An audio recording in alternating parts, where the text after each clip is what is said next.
Assalamualaikum Pak Bintang. Waalaikumsalam warahmatullahi wabarakatuh. Apa kabar nih? Baik. Kayaknya kita ngurusin negara ini nggak akan selesai-selesai ini nampaknya. Ada apa ini Pak Bintang? Ya, karena pemimpin-pemimpinnya itu yang gombal, Gombal. ya. Jadi nggak akan beres lah sebelum mereka lenyap. Yang menarik memang kayaknya negara kita ini sudah dikelola secara organisasi perkartelan. Iya, betul. Ini yang bermain kartel semua ini. Perang itu belum akan usai. Setelah ada korban atau berdamai. Oh iya betul. Nah kita lihat kemarin ada ya dalam tanda petik desakan dari Kapolri kepada TNI petik untuk mengosongkan personil-personil TNI dalam lingkungan Kejagung Dan di rumah-rumah yang terkait dengan Febri. Tentu saja kan yang terkait dengan Febri kan bukan cuma Febri aja ini. Tampaknya ini Kejagung juga sudah menjadi sebuah kartel. Dan kartelnya bersenjata nih Mas. Kartel bersenjata yang dilegalisir oleh negara. Karena keputusan Kepres kemarin ya. Ya. Enggak ya, kalau Polri itu memang ada Kepres nggak ada Kepres dia tuh pegang senjata. Iya. Ya kan? Demikian pula TNI. Dan mereka tergabung dalam yang namanya ABRI pada masa lalu. Ya. Jadi ini dua kubu kartel masing-masing bersenjata dan masing-masing saling ancam mengancam tanda kutip. Iya. Nah, ini berbahaya sekali. Kalau Pak Bintang kemarin mengamati bagaimana narasi yang dibangun oleh Kapolri Jenderal Listio Sigit tentang dalam tanda petik ancaman terhadap Panglima TNI Agus Subianto. Nah, memang itu ditujukan kepada Agus, tidak dengan menyebut nama ya, tetapi tidak juga dengan sekedar TNI, tapi itu ditujukan kepada Agus Subianto. Jadi, tapi pribadi atau bukan pribadi kalau Pak Bintang melihatnya? Ya, kalau personel TNI yang disebut-sebut supaya meninggalkan, saya kira bukan pribadi lagi. Iya. Ini sebuah ancaman ya. Iya. Cuman kok berani-beraninya gitu loh. Ya, kok berani gitu. Kalau saya melihat, Polri ini jenderalnya siapa aja. Nggak ada kan selain Sigit. Ya ada, tetapi kan tidak pantas untuk disebut-sebut sebagai tokoh, ya kan? Iya. Paling ada Ugroseno yang justru mengkritik Polri, juga ada Susno Duaji, ya kan? Itu juga mengkritik habis Polri yang sekarang. Jadi kenapa Sigit begitu berani? Nah, dugaan saya ya, karena dia udah diperpanjang sampai tahun 29. Dugaan saya itu ya, kan setelah diperpanjang kan nggak mungkin Prabowo mencabut ya, jadi dia bersitegang di situ. Dan dia tidak, dugaan saya dia tidak tinggal diam ya, dia mengerahkan juga meskipun belum sempat disebut-sebut ya.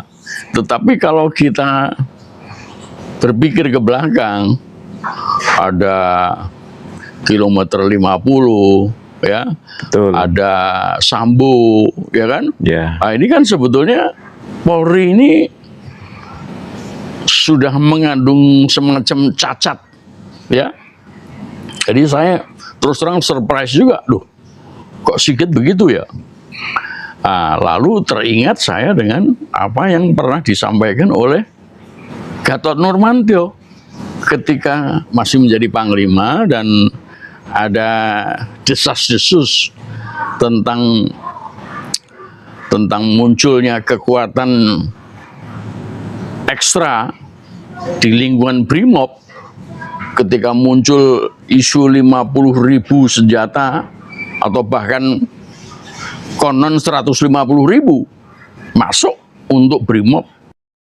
Itu Gatot pernah mengatakan dalam waktu 15 menit Brimob di seluruh Indonesia bisa rata dengan tanah, ya kan? Jadi sebetulnya antara TNI sama Polri ini udah ada gesekan lama. Ya, sesuatu yang mestinya pada waktu itu, artinya pada waktu Gatot masih menjadi Panglima TNI, itu harus diselesaikan. Tetapi waktu itu kan Jokowi, ya kan, dan Jokowi menginginkan keadaan rusuh, ya kan. Di belakang dia adalah Polri itu, ya kan. Bahkan pada waktu itu Sigit belum muncul ya. Yang Belum. muncul adalah Tito Karnavian. Ya kan? Nah, jadi ya perlu dikoreksi dikit ya. Kalau tadi saya mengatakan mana Jenderal Polri yang lainnya, Tito itu. Ya. Tito dan Sambo yang sudah masih di penjara atau enggak dia? Ya, hukuman mati. Hukuman mati katanya. Ya, mestinya masih ya. Iya. Ya. Atau ada Budi Gunawan. Budi Gunawan. Iya, yang Ya, tapi Budi Gunawan kelihatannya sudah masuk kotak. Sudah ya bisa dibilang masuk kotak, atau dia memang tidak pro dengan Polri. Ini sangat berbahaya, Mas. Dan Agus sejauh ini tidak, Agus Bianto ya, Panglima TNI ya, sejauh ini tidak merespon ya. Nah, tidak merespon itu apakah apa diam-diam dia menarik laskarnya dari Kejaksaan Agung atau mendiamkan, saya nggak tahu, kita nggak tahu ya. Jadi tapi ini suatu momen yang menurut pendapat saya krusial, dan oleh karena itu menurut pendapat saya, dan ini kartel ya. Iya. Jadi artinya Polri itu di belakangnya adalah Jokowi, mantan presiden, sedang TNI ini seakan-akan ya tanda kutip di belakangnya Prabowo, karena memang Prabowo pernah memerintahkan agar Kejagung itu dilindungi oleh TNI. Dan itu ada kepresnya, dan saya kira sekalipun bisa dicabut, saya kira Prabowo nggak akan mencabutnya. Ya, jadi ini perang dingin, terjadi perang dingin ya, tidak terjadi dar-der-dor ya, tetapi masing-masing bersikukuh untuk mempertahankan diri, dan bahkan dengan mengancam ya. Ini sungguh situasi yang sulit dan hampir tidak pernah terjadi sebelumnya. Dugaan saya di negara manapun. Ya. Nah, sehingga menurut pendapat saya si Hotman Paris ini, entah siapa yang menunjuk, entah siapa yang memerintahkan agar dia itu menjadi kuasa hukumnya Febri, ya.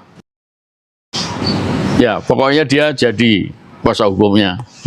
Dan bagi Hotman, saya kira ini akan sulit.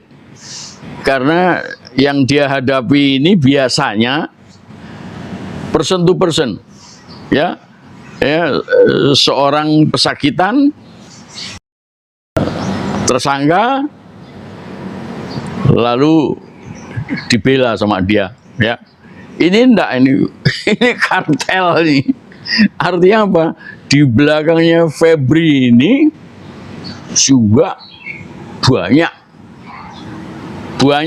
gerombolan, termasuk teman-teman jam-jam yang lain, jam-jam yang lain tuh, Jaksa Agung Muda yang lain yang ada di Kejaksaan.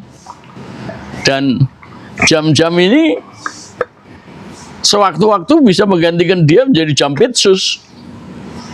Ya, jadi Polri jangan main-main. Nah, ini yang harus dihadapi oleh Hotman. Bagaimana dia menjalin hubungan antara pelapor dengan terlapor. Ya, sekarang ini kan istilahnya baru itu ya.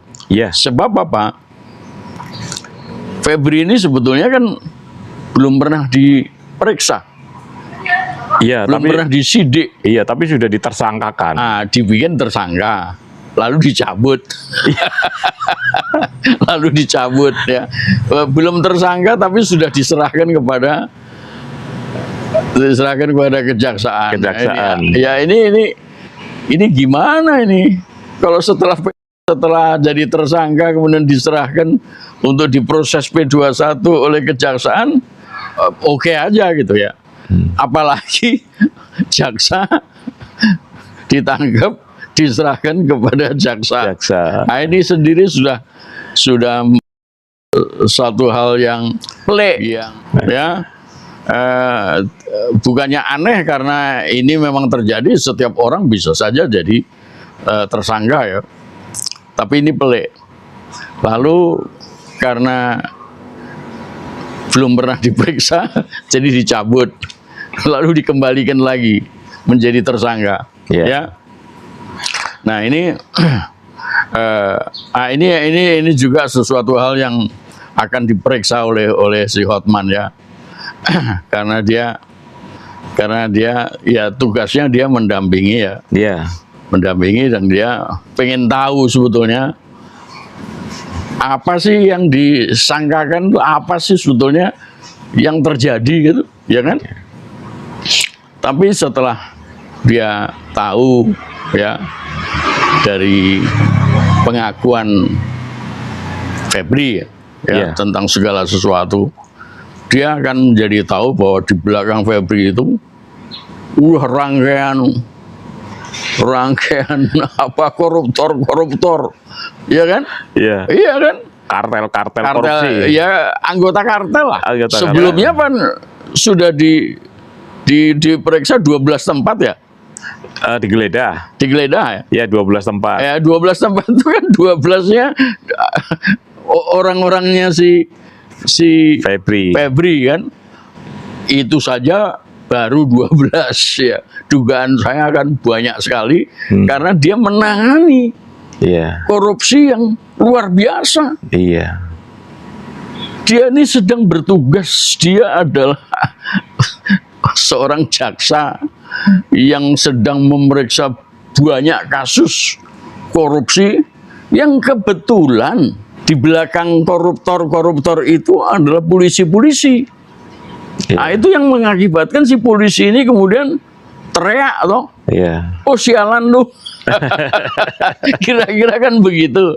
Nah, kemudian terjadilah itu tadi. Tetapi di samping ancam-mengancam, menjadi semakin ketahuan bahwa di belakang keduanya ini memang kartel. Kartel itu kumpulan dari apa ya, bajingan-bajingan ya, yang bergerak atau bekerja tentang korupsi, tentang bagaimana merampok kekayaan negara, ya kan? Jadi saling tuduh menuduh, saling sandera juga, saling tuduh menuduh, saling sandera, dan kebetulan baru Febri yang kena, ya kan?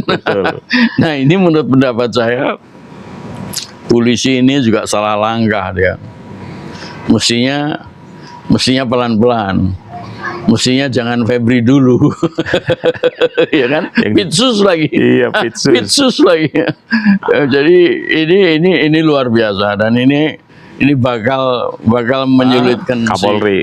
Kalau level itu semuanya dalam kesulitan, termasuk Burhanuddin. Ya termasuk Burhanuddin, dan dugaan saya termasuk Prabowo sama Jokowi. Prabowo sama Wiwi. Ini juga sedang di dalam kondisi yang, coba kalau semuanya terbongkar, ya kan? Mereka pasti terlibat.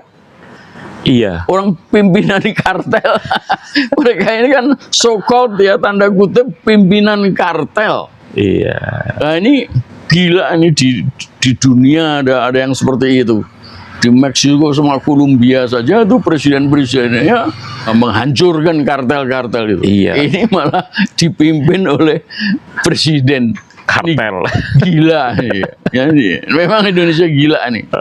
Tidak hanya sekedar rusak, tapi udah gila ini. Dugaan saya ya nantinya ya endingnya itu kira-kira akan damai, restoratif justice. Tapi sebelum melangkah ke situ, kita masih bersyukur Pak Bintang, karena ketika kemarin belum lama kita mendengar Danantara menjual obligasi, ini barangkali juga kemungkinan bisa jadi nanti dimasukkan ke Danantara. Iya jelas itu. Ya dimasukkan ke negara sebagian, masukkan ke kantong sendiri sebagian. Ya untuk membeli obligasi tadi kan. Iya itu dibeli dengan obligasi. Nah ini kan duit-duit yang dianggap sebagai duit haram kan. Iya, padahal sebetulnya kan duit kita juga itu. Betul. Iya. Duit itu boleh ngerampok gitu. Iya, duit rampokan ya, betapapun ya. Itu adalah duit rakyat dan negara, tetapi itu duit rampokan. Iya. Duit hasil korupsi yang mungkin sewaktu-waktu oleh Danantara, sewaktu-waktu dibeli sama Purbaya lewat obligasi Patriot atau obligasi Merah Putih. Obligasi Merah Putih dan obligasi Patriot. Lah iya. Itu yang enak amat gitu. Kita yang capek-capek melakukan korupsi, ya udah ditangkap kemudian dikembalikan ke rakyat ya. Orang namanya undang-undang perampasan aset aja nggak pernah jadi, ya kan? Ditolak sudah. Lah udah ditolak. Sudah. Lah iya. Udah nggak jadi toh. Nggak jadi. Tuh, Pembentukan ini Danantara itu sendiri menurut saya itu juga untuk wadah para kartel. Iya. Dalam merampok uang rakyat. Betul. Dan inilah yang saya bilang, internasional ya, keuangan internasional akan marah sekali dan Indonesia akan diisolasi dari berbagai macam kegiatan internasional yang melibatkan uang. Mulai ini berbahaya sekali.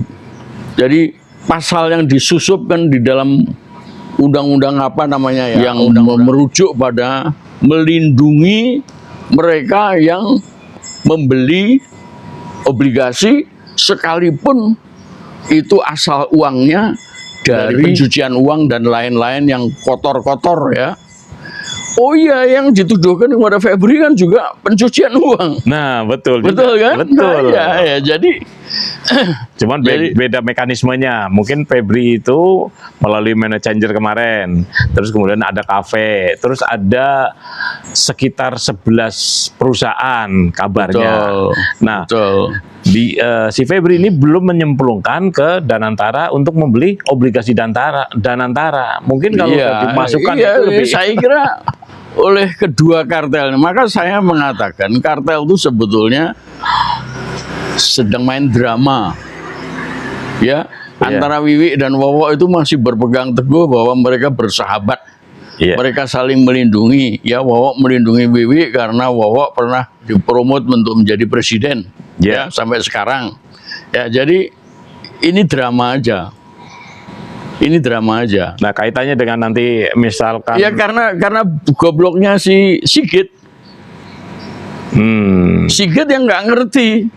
Oleh karena itu saya katakan Sigit ini terlampau pede atau terlampau apa ya? Mentang-mentang jabatannya sampai 29. Ya kan? Jadi salah langkah dia itu. Dialah yang menjadi penyebab. Sebetulnya dia nggak perlu begitu. Betul. Ya, dia nggak perlu begitu. Ya, bolehlah bertentangan dengan Febri atau orang-orang kejaksaan, tetapi jangan sampai menguak apa tuh namanya, tabir kerusakan negara kartel korupsi ini. Ini pembuka tabir kalau gitu. Iya, pembuka tabir dia. Ya. Nah, oleh karena itu maka dugaan saya endingnya nanti damai. Restoratif justice. Restoratif justice seperti pernah terjadi pada person to person ya. Si Egy Sujana dan Damai Hari Lubis, DHL sama Rismon di luar pengadilan. Betul. Artinya sekalipun Tifa ditawari sama hakim lah, ya, 50, lu mau damai enggak? 50 miliar. Iya. Enggak, 50-nya enggak disebut. Tapi ada muncul angka itu. Mengkopi apa tuh pengalamannya si Egy Sujana. Iya. Nah, tapi hakim menawari FIFA itu. Iya. Mau damai enggak kan gitu kira-kira kan? Enggak, ternyata ditolak toh. Jadi memang perdamaian itu mestinya disahkannya di pengadilan. Jadi perdamaian yang dilakukan oleh Egy, DHL sama Arismon itu masih belum resmi itu. Masih belum resmi ya. Terutama merujuk kepada KUHP yang baru. Betul, ini harus ada sidangnya ya. Tetapi dengan adanya itu kemungkinan perdamaian antara Sigit sama Febri bisa terjadi, atau perdamaian antara Sigit sama siapa, Agus bisa terjadi. Udahlah, kita tutup aja lah. Kita cincai aja. Jadi kira-kira begitu. Nah, presiden ini presiden yang jelek dan sangat berbahaya dan tidak boleh terjadi pada masa mendatang. Kira-kira solusinya bagaimana? Revolusi. Ya itu langkah pertama untuk mengganti rejim, ya kan? Tetapi setelah mengganti rejim itu, apa yang harus kita perbuat supaya yang seperti ini tidak pernah terjadi? Satu, tidak boleh ada Kapolri. Berarti masuk ke Departemen Dalam Negeri. Tunggu. Oh iya. Ya, nah sesuai dengan Undang-Undang Dasar kita, kalau revolusi kan kembali ke UUD 45. Yang ya kan? asli. Nah, itu ada pasal 18 tentang otonomi daerah. Nah, otonomi daerah ini kita jadikan berlaku untuk semua provinsi. Bahkan otonominya itu luas. Jadi ada desentralisasi. Ada pelimpahan kekuasaan dari pusat kepada daerah-daerah, supaya daerah-daerah itu mampu berbudaya dan berpengalaman di dalam melakukan manajemen daerahnya. Mandiri lah ya. Mengelola daerahnya sendiri. Ya, mandiri lah ya. Betul, mandiri dan memanfaatkan sumber daya alam yang ada di dalamnya. Ya. Artinya jangan semuanya kemudian dibawa ke pusat lalu entah dipakai untuk apa. Banjir Aceh aja tidak setetes keluar. Banjir Sumatera Barat, banjir Sumatera Utara kemarin ya, banjir bandang ya, bukan banjir biasa ya. Nah, jadi di dalam kerangka otonomi itu dan tidak ada Kapolri, itu jabatan tertinggi adalah Kapolda. Jabatan tertinggi adalah Kapolda. Lalu siapa yang menangani kriminal-kriminal? Ya, Polda-Polda itu bisa menangani untuk wilayahnya sendiri, ya kan? Bahkan bisa minta bantuan Polda-Polda yang sesuatu Polda bisa minta bantuan Polda yang lain. Tetapi kalau mau minta kepada lembaga yang lebih tinggi karena tidak mampu menyelidiki, katakanlah begitu, kriminal yang terjadi, Bareskrim kita jadikan badan penyelidik nasional, badan penyelidik kriminal nasional. Jadi semacam FBI. FBI ya. Iya. Nah, jadi kalau daerah-daerah itu tidak mampu menyelesaikan kriminal yang terjadi di wilayahnya, dia bisa minta kepada Bareskrim. Nah, Indonesia itu memang banyak sekali tidak mempunyai badan-badan pengaman semacam itu. Harusnya ada badan pengamanan nasional. Jadi National Security Agency. Ya, harus ada itu. Badan polisi rahasia. Harus ada itu. Nah, ini dibentuk di dalam rangka pasca revolusi tadi. Ya kan? Iya. Tetapi yang pertama adalah nggak perlu ada Kapolri. Di dunia ini sudah nggak ada yang namanya Kapolri. Kalau di tingkat nasional itu Selain apa itu kira-kira? Kalau Ya, tadi kan semacam FBI. kayak FBI ya. Kalau Iya. yang di daerah itu kayak semacam NYPD ya. New York Oh ya, Police Department. Ya, itu kan Kapoldanya lah ya. Iya, Kapoldanya. Ya betul, itu Kapoldanya. Kalau NYPD nggak bisa menyelesaikan soal, dia baru minta bantuan pada FBI. FBI. Ya.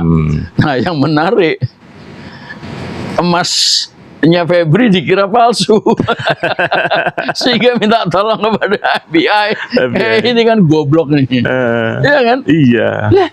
Masa bedain emas asli sama emas palsu aja nggak bisa, bedain antara dolar palsu sama dolar asli nggak bisa. Dan pasti Ya kan, mereka punya alatnya untuk mendeteksi. Iyalah, yang namanya puslap fortune untuk apa? Ya kan, mesti bisa.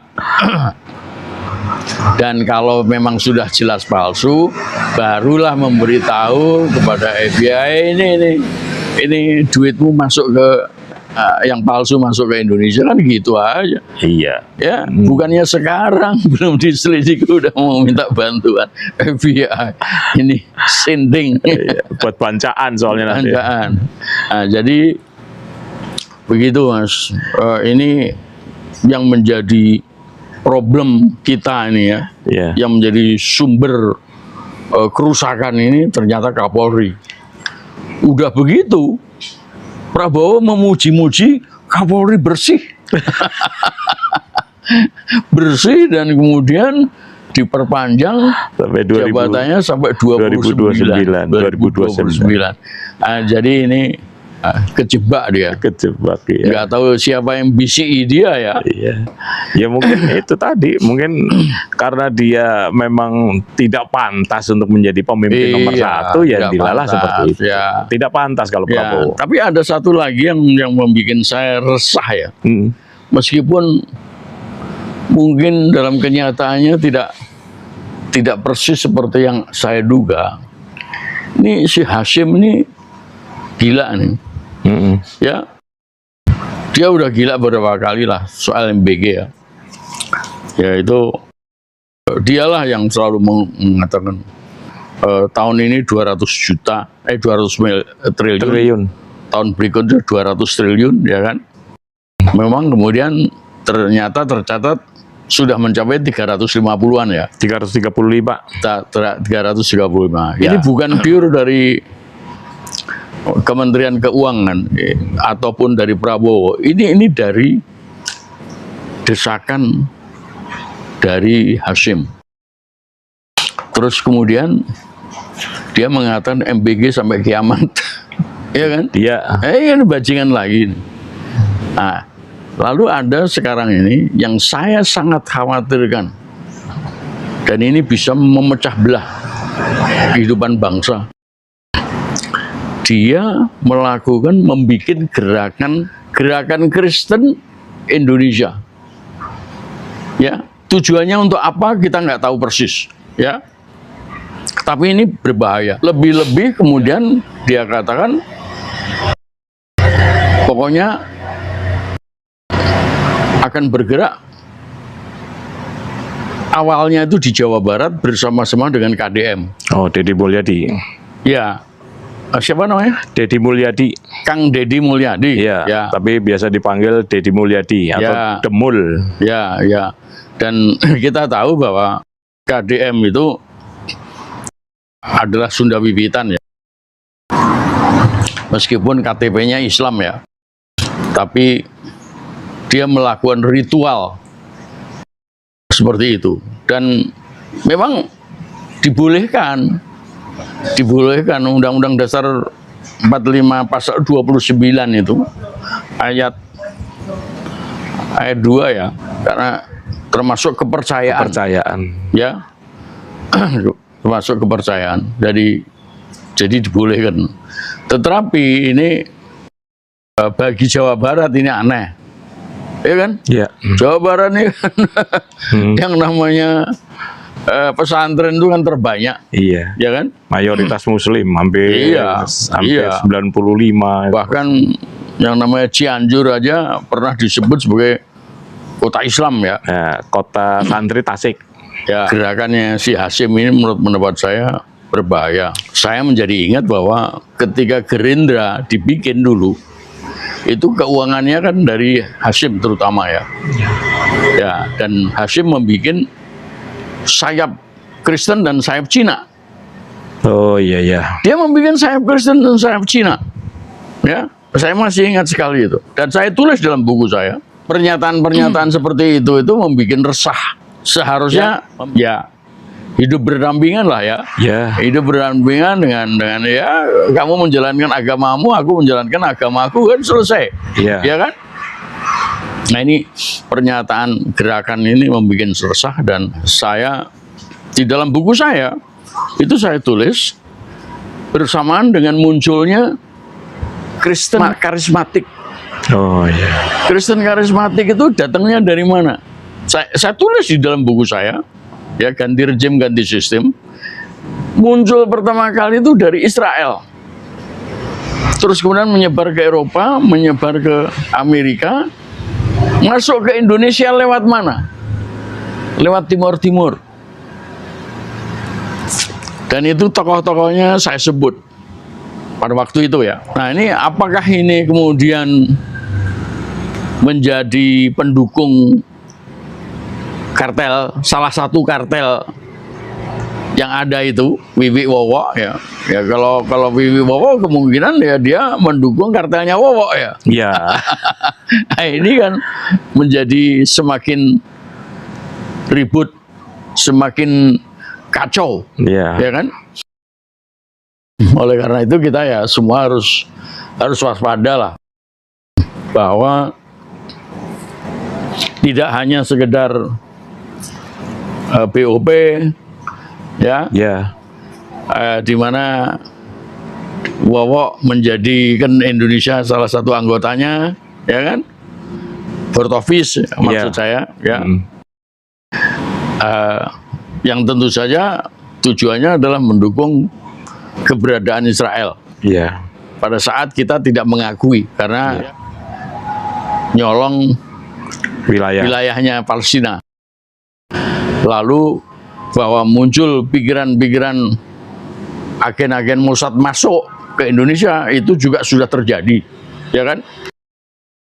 Lalu ditambah dengan omongannya si Hasyim ya tentang gerakan Kristen ini. Jadi saya berpikir bahwa dia bermaksud menghimpun kelompok-kelompok agamis atau kepercayaan yang minoritas di Indonesia. Dan ini meskipun legal saja, ya, itu tidak perlu dimunculkan dalam sebuah bentuk gerakan-gerakan semacam itu. Mengikuti sesuatu agama atau suatu kepercayaan itu boleh-boleh aja, dijamin oleh Undang-Undang Dasar. Ya. Tapi kalau kemudian terus muncul gerakan-gerakan begini, ini apalagi di dalam situasi kekacauan seperti sekarang, nah ini menurut pendapat saya perlu diwaspadai. Dan bisa menimbulkan disintegrasi ya kalau gitu. Oh iya, bisa menimbulkan disintegrasi, bisa menimbulkan perpecahan. Nah ini yang menurut pendapat saya si Hasyim ini perlu dijewer. Apalagi kan sudah tentang silsilah ibunya, ya kan? Itu kan sudah ada yang mengait-ngaitkan dengan Belanda dan Israel. Iya kan? Iya. Turunan Yahudi. Iya, ya jadi keberadaan dari ya kalau Katolik dan Protestan ya kita udah tahu ya. Dan kemudian muncul baru-baru ini Sunda Wiwitan ya, yang sudah tenggelam bertahun-tahun ya. Setelah masuknya Islam tahun 1500 ya. Lalu muncul juga Kristen karismatik ya, yang menurut pendapat saya juga, bahkan ya Kristen karismatik itu saya tulis dalam buku saya juga, diberi ruangan oleh Paus, karena Paus khawatir kalau disingkirkan maka dia akan menjadi Protestan yang melawan Katolik. Jadi diberi Memang. Nah, terus tadi Pak Bintang belum melanjutkan. Yang pertama kan tadi setelah pasca revolusi nanti, ini kan belum dijelaskan. Tadi yang pertama adalah tidak adanya Kapolri. Yang kedua apa kira-kira? Ya itu tadi dibentuknya badan-badan itu. Oh, ini yang kedua berarti ya? Ya, badan-badan itu adalah artinya fungsi daripada Polri itu tidak hilang karena Kapolrinya nggak ada. Ya, nah, sebab kalau ada Kapolri itu ya sudah dicontohkan seperti yang sekarang ini. Kedua, bahwa menjadi otoriter. Iya. Ya menjadi otoriter, dia satu-satunya yang dianggap sebagai penguasa. Iya. Ya kan? Yang menarik, Mas, dengan peristiwa ini ya. Di konstitusi UUD 45 asli pun kata kejaksaan itu tidak ada. Iya. Kata Polri pun nggak ada. Iya. Nah, pasti ada sebabnya. Menurut saya, kita perlu mendudukkan itu. Ya. Di dalam pasal berapa tentang pertahanan negara itu, memang disebutkan tentang relawan Bela negara. bela negara, ya kan? Tapi sama sekali juga tidak disebut-sebut mengenai Polri. Tapi menurut pendapat saya, situasi ini tidak menghilangkan perlunya keamanan dan ketertiban. Nah, melanjutkan tadi tentang otonomi, itu betul bahwa kemudian secara administratif Polda-Polda itu berada di bawah gubernur dan gubernur berada di bawah Menteri Dalam Negeri. Nah, ini mendudukkan Polri tadi itu, mendudukkan Polri itu. Tetapi segala tindakan profesional dari Polri itu ada di dalam undang-undang kepolisian. Secara administratif memang di bawah gubernur, tetapi secara profesional dia mengikuti undang-undang. Bahkan gubernur itu, tiap-tiap gubernur itu bisa membuat sekolah kepolisian sendiri. Bisa. Iya. Karena memang fungsi dan tugasnya itu tidak sama dengan militer. Iya. Ini juga kesalahan yang harus kita luruskan kembali.